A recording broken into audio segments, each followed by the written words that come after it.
Your 7 key relationships. 5th, extended family.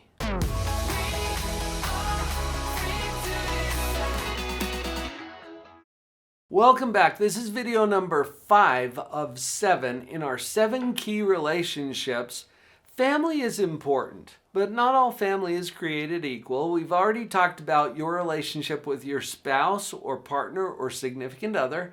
Then we got into your relationship with your children. Next in line is your relationship with extended family. Now, this is a fun one. And when I say fun, I mean for me, as a psychologist. I tell you what, after being a shrink now for 30 years, you can't shock me. I have seen some of the darndest crap you can imagine when it comes to extended family relationships. So I want to reassure you right up front here that whatever you're experiencing in your extended family, it's probably normal. Now, I use that word normal very loosely because what is normal?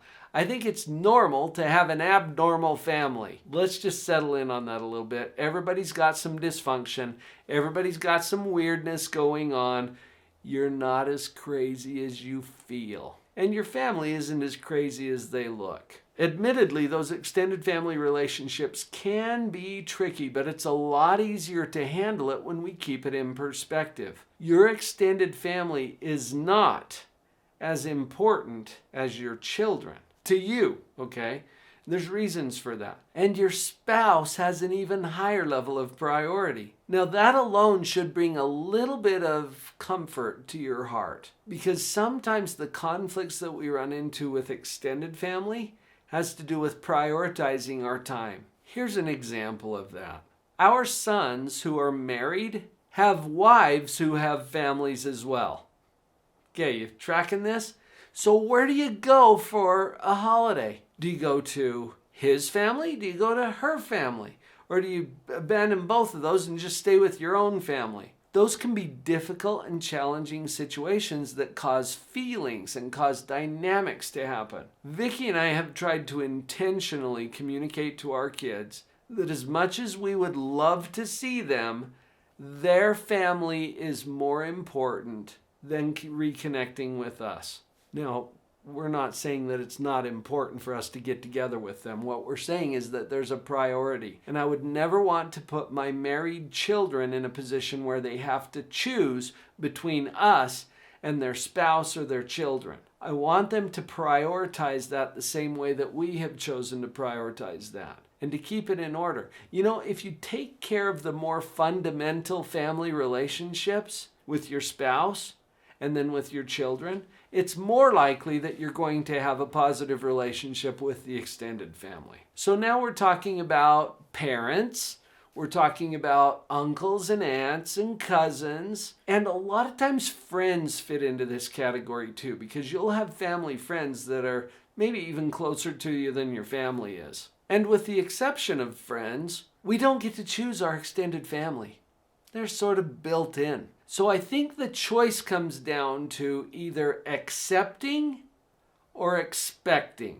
Did you catch that subtle difference? The words are so similar. Accept or expect. When we accept, we feel more peace. It's not your job to change them or to make them different or to convince them to show up differently in this relationship. If you can simply accept who they are, the way they are right now without changing anything, you get to have more peace in your heart. Whereas if we expect certain things, we're going to run into a lot of disappointment. The more we learn to accept rather than expect, the less disappointment we have, particularly in these kinds of relationships. I've got another couple of ideas for you, but before we go there, can you think of someone, who do you know, who would appreciate having some of these tools? Like this playlist about our 7 key relationships. Who comes to your mind? Would you share this with them? There's a share button right down below. You can copy the link and send it on over.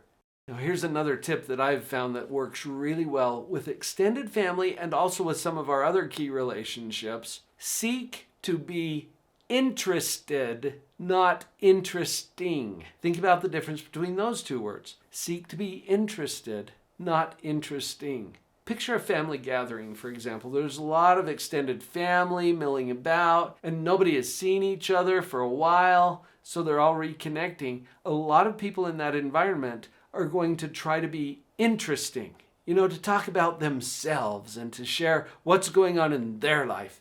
And I'm not saying that's bad, but what if you were to seek first to be interested in the other people? My brother-in-law, Kyle, is an expert at this. You go to a family gathering, everybody is gathering around Kyle. Why? Because he's interested in all of the other people. He's asking great questions about what's going on with you. How's your life going? It's not about him. And because of that, everybody likes him. This is a strategy that you can employ in networking events or in other key relationships. But I think with extended family, it's particularly useful.